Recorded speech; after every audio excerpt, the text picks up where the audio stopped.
தயவு பதிவு 142 அருட்பெருஞ்சோதி அகவல் உரை விளக்கம். திருவருட்பா 6ஆம் திருமுறை அருட்பெருஞ்சோதி அகவல் உரை விளக்கம். உரை விளக்கம் அருளியவர் தயாநிதி சுவாமி சரவணானந்தா, திண்டுக்கல். திருச்சிற்றம்பலம். அருட்பெருஞ்சோதி அருட்பெருஞ்சோதி தனிப்பெரும் கருணை அருட்பெரும் ஜோதி. அகவல் அடிகள் 1427 1428. நாத நல்வரைப்பில் நன்னிய பாட்டே வேத கீதத்தில் விலை திருப்பாட்டே. நாத நல்வரைப்பில் நன்னிய பாட்டே வேத கீதத்தில் விலை திருப்பாட்டே. உரை விளக்கம். செவிப்புலனாகும் பலவாகிய ஒளிகளில் பன்னோசைகள் சிறந்தனவாம். அந்த பன்னிசைகளின் விளைவனவே நாத கீதங்கள் யாவும். ஒவ்வொரு பண்ணுக்கும் ஓசையின் இயல்பும் அதற்கு ஒரு வரையறையும் உண்டு என்பது இசை நுணுக்கம் அறிந்தோர் நன்கு அறிவர். அந்த இசைக்கலை நன்கு பயின்று பாடப்பெறும் பாடல்கள் நல்ல நாதலயம் உடையனவாய் கூறப்படும். இந்த இசைகளின் பிறப்பும் இயக்கமும் பயனும் நன்கு ஆய்ந்து ஆக்கப்பெறுகின்ற பாடல்களே திருப்பாடல்களாக நவிலப்படும். அங்கனம் அமைந்தவைகள்தான் நம் தேவாரப் பண்களும் சாம வேத கீதங்களும் ஆம். இவைகளை முறையோடு பொருளறிந்து பாடினால் பயன் சிறந்து இலங்கும். தேவாரம், திருவாசகம், திருப்புகழ், திருவருட்பா முதலிய பாடல்கள் இசையோடு பாடினால் நற்பயன் விளையும் என்பர். அப்படி இசையோடு எல்லோராலும் பாட முடிகின்றதில்லை. ஆகையால் பாட்டை கேட்டு ரசிக்கலாம் எல்லோரும். இசையின் பொருள் உணர்ந்து உள்ளொன்றி அனுபவித்தல்தான் முக்கிய குறிக்கோளாகும். இசையின் பொருள் உணர்ந்து உள்ளொன்றி அனுபவித்தல்தான் முக்கிய குறிக்கோள் ஆகும். ஆகையால் பாடல்களை பொருளறிந்து பாடுதல் வேண்டும். பொருளறிந்து இனிக்க இனிக்க பாடினும் புலன் இன்பத்திற்காக அல்லாது அக அருள் அனுபவத்திற்காகவே பாடப்படுதல் சிறந்ததாகும். ஆகையால் பாடுனர் முதலில் பொறிபுலன் இச்சையை விடுத்து நல்ல தயா ஒழுக்கம் உடையவர்களாய் இருக்க வேண்டியது இன்றியமையாததாம். இசைகளை இனிது சுவைத்து இன்புறுகின்றவர்கள் கூட ஒழுக்கமும் சத்விசாரமும் உடையவர்களாய் இருந்து பாடல்களை கேட்டு நற்பயன் பெற வேண்டியது முக்கியம். பாடுகின்றவர்களை விட பாட கேட்டு பயன் பெறுகின்றவர்களே எளிதில் பெருநலம் பெறலாகும். இது முக்கியம். பாடுகின்றவர்களை விட பாட கேட்டு பயன் பெறுகின்றவர்களே எளிதில் பெருநலம் பெறலாகும். ஏனெனில் இசை பாடகர் நல்லிசை பாடுவதை கேட்டு நலம் காண்போர் எப்பொழுதும் அந்த இசைகளை கேட்கக்கூடிய முறையில் பதிவு செய்து பயன்படுத்தி கொள்ள முடிகின்றதாம். அதனால் பாடகர்களின் நலம் கேடுகளை பற்றி தெரிந்து கொள்ளாமலே நல்லிசையில் பெரும் பயனை என்றும் அடையக்கூடியதாய் இருக்கின்றதாம். அடுத்தது அகவல் வரிகள் 1429 1430. நன்மார்கள் நாவில் நவிற்றிய பாட்டே சன்மார்க சங்கம் தழுவிய பாட்டே. நன்மார்கள் நாவில் நவிற்றிய பாட்டே சன்மார்க சங்கம் தழுவிய பாட்டே. அருள் விளக்கவுரை. நல்ல ஒழுக்கம் பூண்டவர்கள் கடவுள் சிந்தனையும் ஜீவதயவும் கொண்டவர்கள் நன்மையே தரும் இன்சொல்லும் அன்பு செயலுமே புரிகின்றவர்களாய் இருப்பார்கள். அவர்களுடைய செந்நாவில் பயின்று வருவனவே திருப்பாடல்களாக அருட்பாக்களாக இருக்கும். அப்பாட்டுகள் சன்மார்க்க சங்கம் பற்றியவை ஆகும். சன்மார்க்கம் ஒன்றே நன்னெறியாம். சன்மார்க்கம் நன்மார்க்கம் நன்மார்க்கம், சகமார்க்கம் துன்மார்க்கம் துன்மார்க்கம் என்பது திரு அருட்பாத்தரம் விளக்கம். சன்மார்க்கம் என்பது சத்து மார்க்கம் என விரிவுபடுத்தி பொருள் காண்பர். சத்தாவது மெய்ப்பொருளான கடவுள் உண்மையே ஆகையால் கடவுளை அடைவிக்கும் உண்மை நெறி எதுவோ அதுவே சன்மார்க்கம் எனப்படுகின்றது. ஆகையால் கடவுளை அடைவிக்கும் உண்மை நெறி எதுவோ அதுவே சன்மார்க்கம் எனப்படுகின்றது. மேலும் இந்நெறி சரியையாதி நான்கில் முடிந்ததாகிய ஞான மார்க்கம் என்றும் கொள்ளுகின்றனர். ஆனால் இந்நெறிகள் எல்லாம் புறத்திருந்து கடவுளை சார வழிகாட்ட வந்தனவே ஆகும். ஆனால் இந்நெறிகள் எல்லாம் புறத்திருந்து கடவுளை சார வழிகாட்ட வந்தவனவே ஆகும். புறத்தை விட்டு அகத்திலேயே ஒன்றிவிட்டால் கடவுள் நிலை பெற்று விடலாம் என்பது முன்னோர் கருத்து. அந்த கருத்தின் பேரில்தான் எல்லா மார்க்கங்களையும் வகுத்தளித்தார்கள் அன்னோர். ஆகையால் அந்நெறி பயின்றோர் முடிவில் அகத்தே ஒடுங்கி மறைந்துதான் போனார்கள். கடவுள் அனுபவம் கெடாது விளங்கும் இந்த உயர் மனித உருவொடு வாழாமல் சென்று விட்டனர் என்பதுதான் உண்மையாம். இது சமயம் மனிதனை கடவுள் அனுபவத்துடன் இந்த உலகில் என்றும் அழியாது வாழ வைத்து விளங்கச் செய்யும் அகப்பதியிடமிருந்து அணகமுறுகின்ற இது சமயம் மனிதனை கடவுள் அனுபவத்துடன் இவ்வுலகில் என்றும் அழியாது வாழ வைத்து விளங்கச் செய்யும் அகப்பதியிடமிருந்து அணகமுறுகின்ற ஒரு நெறிமுறை திருவருளாலே திரு அருட்பிரகாச வள்ளலார் மூலம் வெளியாக்கப்பட்டிருக்கின்றது. இதுதான் சத்தாகிய பரம்பொருளிடத்தில் இருந்து நேரடியாக செயல்படுவது. ஆகையால் இதுவே உண்மை சத்து நெறி அல்லது சுத்த சத்து மார்க்கமாம் சன்மார்க்கம். இந்நிலை நின்று தான் பதியோடு பிரியாது அதுவாகி இருக்கின்ற உண்மையை சுத்த சத்விசாரத்தால் ஒருவன் அறிந்து அகமிருந்து விளங்குகின்றான். இப்படி அகப்பதி நிலையை சத்தாய் சார்ந்து நின்று அருளாலே நித்தியமாய் வாழ்கின்றவன் தானே சன்மார்கி எனப்பட உரியவனாவான். இது முக்கியம், மிக முக்கியம். மீண்டும் ஒருமுறை கவனிப்போம். இந்நிலை நின்று இதுதான் சத்தாகிய பரம்பொருளிடத்திலிருந்து நேரடியாகவே செயல்படுவது. ஆகையால் இதுவே உண்மை சத்து நெறி அல்லது சுத்த சத்து மார்க்கம் ஆம், சுத்த சன்மார்க்கமாம். இந்நிலை நின்று தான் அந்த பதியோடு பிரியாது அதுவாகி இருக்கின்ற உண்மையை சுத்த சத்விசாரத்தால் ஒருவன் அறிந்து அகமிருந்து விளங்குகின்றான். இப்படி அகப்பதி நிலையை சத்தாய் சார்ந்து நின்று அருளாலே நித்தியமாய் வாழ்கின்றவன் தானே சன்மார்கி எனப்பட உரியவனாவான். இதனால் நன்மார்கர் என்போர் பொதுவாக நல்லொழுக்கம், தயவு, பக்தி முதலான நற்குண சம்பத்து உடையவர்களாவர். இவர்கள் நாவில் பயின்ற அல்லது பழகிய பாடல்களே நல்ல பாடல்களாம். இவர்களின் பாட்டு சன்மார்க்க சங்கம் தழுவிய பாட்டுக்களாம். தழுவிய என்றாலே புறத்து அணைதல் என்ற பொருள்படுவதாம். ஆகையால் இந்த சன்மார்க்கம் பழைய நெறியினதாகவே கொள்ள முடியும்.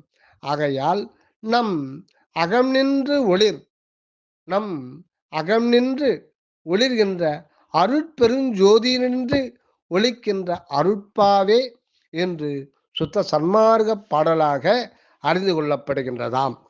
அடுத்ததாக அகவல் வரிகள் 1431, 1432.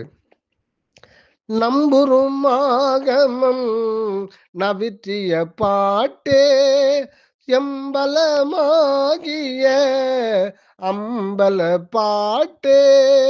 நம்புறும் ஆகமம் நவிற்றிய பாட்டே எம்பலமாகிய அம்பல பாட்டே. உரை விளக்கம். கடவுளை வழிபட்டு கடைத்தேற வகுக்கப்பட்ட தந்திர ஒழுக்க முறைகளே ஆகமங்கள் ஆகும். பசுபதியாம் கடவுள் தத்துவத்தை பொருளாக கொண்டு ஆக்கப்பட்டுள்ளது இந்த ஆகமம்.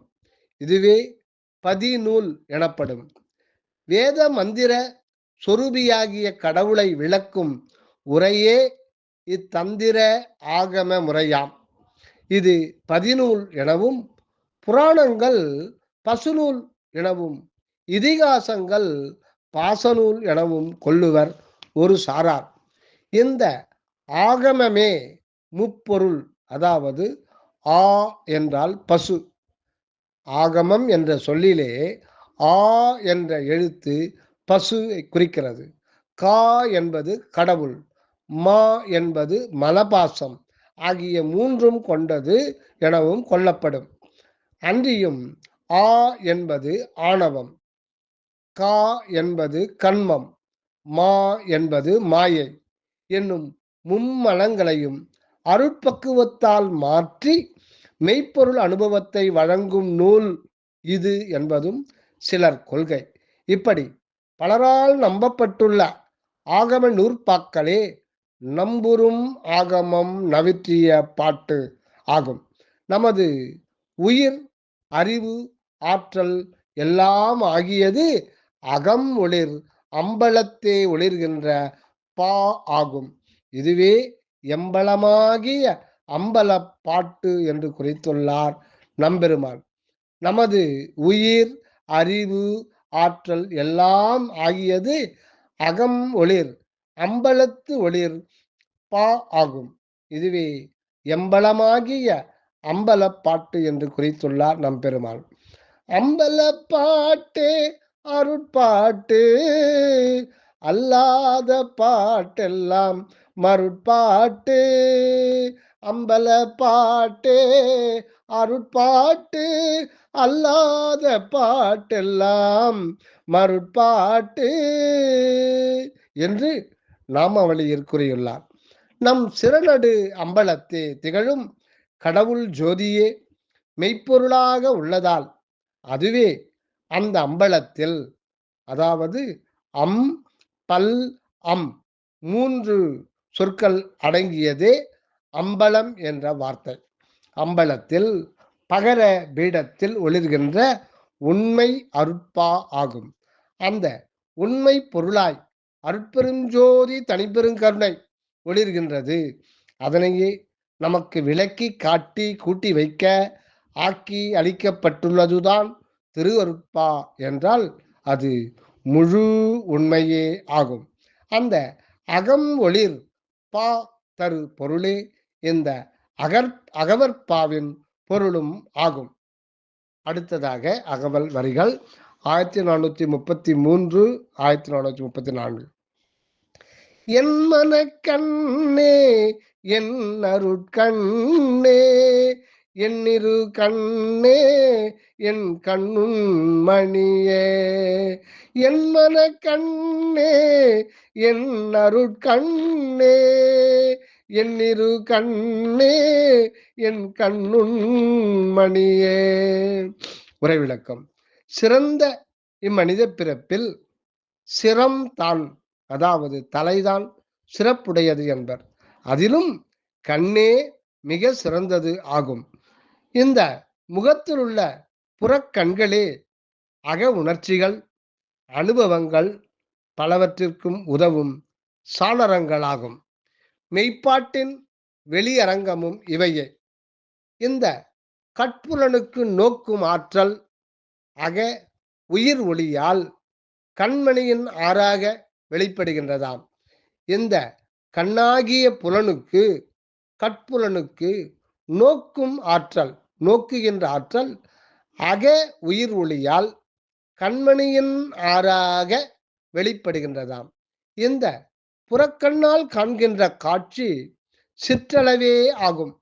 அப்படி பலபோதும் கண்ட காட்சிகளின் நினைவுதான் உளத்தே பதிந்திருந்து எண்ணுந்தோறும் அல்லது எண்ண தூண்டுதல் ஏற்படும் போதும் உள் தோன்றுவதே மனக்காட்சி அல்லது கரணக்காட்சி ஆகும். இந்த மனம் சகல கேவலமற்று இந்த மனம் சகல கேவலமற்று அருளால் தூய்மை உற்று அருள் உணர்வுமயமாய் நிற்கும்போது தெய்வீக உண்மை பலவும் தோன்றும். இது முக்கியம். இம்மனம் சகல கேவலமற்று, அதாவது நினைப்பு மறப்பு அற்று, அதாவது எண்ணங்கள் அற்று அருளால் தூய்மை உற்று அருள் உணர்வுமயமாய் நிற்கும்போது தெய்வீக உண்மை பலவும் தோன்றும். இதுவே அருட்கண்காட்சி அல்லது ஆன்ம கடவுள் காட்சி ஆகும். இதில் நம் அருட்பெரும் ஜோதிபதி தானே அருள் வண்ணமாய் நின்று தன் உண்மையை காட்டுகின்றதுமாம். இந்த உயர் அனுபவம் உண்டாவதற்கு என்றே மனக்கண்ணையும் புறத்தே புலக்கண்களையும் மலர்த்தி உளம் கொண்டு இலங்கச் செய்து கொண்டுள்ளார் நம் ஆண்டவர். ஆதலின் அவரையே யாவுமாய் கொண்டு போற்றுதல் முறையாகும். இங்கு என் மனக்கண்ணே, என் அருட்கண்ணே, என் இரு கண்ணே, என் கண்ணுள் மணியே என குறிக்கப்பட்டுள்ளதாம். கண், கண், கண்மணி, கண்ணுள் மணி என்பன பொறிபுலன் உணர்வை கடந்து அருளாலே ஆன்மக் கடவுள் உண்மையை காணச் செய்யும் பொருளை குறிக்கும். கண் புற கருவியாய் உள்ளது. கண் புற கருவியாய் உள்ளது. கண்மணி கண்ணுக்கு நடுநின்று காண உதவுவது. அதற்கு மேலே கண்ணுண்மணி என்பதுதான் உள்ளொளியாய் இருந்து காணும் ஆற்றலை கண்மணிக்கு வழங்குகின்றது. எனவே நம் கண்ணுண்மணியாய் விளங்குகின்றது நமது அருட்பெரும் ஜோதியே ஆகும். அந்த கண்ணுண்மணியாகிய அருள்மணி ஒன்றே கண்ணாயும் மனக்கண்ணாயும் கண்ணுண்மணியாயும் ஆகி விளங்குவன கண்டு அந்த அருள் ஞானக்கண்ணை இங்கு போற்றிடுவோமாக. அடுத்ததாக அகவல் வரிகள் 1435 1436. என் பெரும் களிப்பே என் பெரும் பொருளே, என் பெரும் களிப்பே என் பெரும் பொருளே, என் பெரும் திரளே என் பெரும் செயலே, என் பெரும் களிப்பே என் பெரும் பொருளே, என் பெரும் திரளே என் பெரும் செயலே. உரை விளக்கம். எல்லாமாய் இருப்பது அருட்பெரும் ஜோதி ஆண்டவர் ஒருவரே. அவரே அக உணர்வில் அனுபவிக்கப்படுகின்ற ஆனந்தமாய் உள்ளார். இதனையே என் பெரும் களிப்பே என்கின்றார். இந்த அக உணர்வு விளங்க துணை கருவியாகிய புறப்பொருள் யாவும் அவரே. இது என் பெரும் பொருளே எனப்படுகின்றது. மேலும் அந்த அகப்புறத்தே வெளிப்படுகின்ற கருவி கரண சக்திகள் அல்லது ஆற்றல்கள் யாவும் கூட அவரே. இதுவே என் பெரும் திரள் எனப்பட்டுள்ளது. பின்னும் அந்த சக்தியினால் புறப்புறத்தே திகழ்கின்ற செயல்கள் எல்லாமும் கூட அவரே என்பதை என் பெரும் செயலே என்று உள்ளார். ஆதலின் இந்நான்கிடத்தும் நம் பதியையே தனித்தனி ஓர்ந்து உணர்ந்து கண்டு கண்டு போற்றி செய்தல் நமது கடமையாகும். ஆண்டவர் ஆணையும் நம் குறிக்கோளும் இதுவே. உண்மை கண்டு உவகை பொங்க பரோபகாரப் பணி புரிந்திருத்தலே போற்றி செய்தல் ஆகும். அடுத்ததாக அகவல் வரிகள் 1437 1438. என் பெரும் தவமே என் தவ பலனே, என் பெரும் சுகமே என் பெரும் பேரே, என் பெரும் தவமே என் தவ பலனே, என் பெரும் சுகமே என் பெரும் பேரே. உரை விளக்கம். நமது அருட்பெரும் ஜோதிபதி சுத்த அன்பும் அறிவும் இன்பமுமாக உள்ளவராவார். நமது அருட்பெரும் ஜோதிபதி சுத்த அன்பும் அறிவும் இன்பமுமாக உள்ளவர் ஆவார். அந்த அன்பும் அறிவுமே நமது ஆருயிரில் ஆதி முதல் இன்று வரை வளர்ச்சி அடைந்து கொண்டே உள்ளதாகும். இந்த மனித பிறப்பில் அது அன்பறிவு வளர்ச்சி விசேட விருத்தி அடைகின்றது. இதற்காகத்தான் தயவும் ஒருமையும் பெருக்கும் தவ வாழ்வு மேற்கொள்ளப்படுகின்றது. இதற்காகத்தான் தயவும் ஒருமையும் பெருக்கும் தவ வாழ்வு மேற்கொள்ளப்படுகின்றது. இது அல்லாது வெற்று ஒருமையால் சுடச்சுட நோற்றல் உண்மை தவம் ஆகாது. இதனால் ஒருமை சித்தி எய்திய கண்ம சித்தர்கள் பலரும் அன்பறிவு இன்ப அன்பு அறிவு இன்ப அன்பறிவின்ப இறைமயம் ஆகாது ஆகி வாழாது சித்தாடி களி கூத்தாடி விட்டு சென்றனர். ஆகையால் ஒருமை தயவோடு கூடியதாக இருந்து தவம் இயற்றுதல் முறையாம். எனவே இந்த தவமுறை காட்டிற்கு சென்று தனிமையில் இனிமை காண தரி என சமாதி நிட்டை கூடி பெறுவது அன்றாம். அதற்கு மாறாக தயவு செயல் புரிந்து கொண்டு வாழ்வதே உண்மை தவமாம். தயவு செயல் புரிந்து கொண்டு வாழ்வதே உண்மை தவமாம். இந்த தயா ஒருமை வாழ்வே என் பெரும் தவமே என்கின்றார். இந்த தவ வாழ்வால் பெற்ற நன்மைகள் பலவும் என் தவ பலனே என்கின்றார். அத்தவ பயனால் ஏற்பட்ட பெறலரும் பெரும் சுக வாழ்வுதான் என் பெரும் சுகமே எனப்படுகிறது. முடிவாக இதுதான் தான் பெற்ற பேரின்ப பேறு என்பதையும் குறிக்கவே என் பெரும் பேரே என்றுள்ளார். அடுத்ததாக அகவல் வரிகள் 1439 1440. என் பெருவாழ்வே என்றன் வாழ் முதலே, என் பெரு வழக்கே என் பெரும் கணக்கே, என் பெருவாழ்வே என்றன் வாழ் முதலே, என் பெரு வழக்கே என் பெரும் கணக்கே. அருள் விளக்கம். இவ்வுலகில் நமது வாழ்வு நல்ல முறையில் சிறந்ததாக விளங்குவதற்கு நம் பதியின் திருவருளே இன்றியமையாதது. அத்திருவருளோடு வாழ்வுக்காம் எல்லா பொருள்களும் ஆற்றல்களும் மற்ற எல்லா சூழ்நிலைகளும் தாமே வந்து அமையும். இது முக்கியம், மிக முக்கியம்.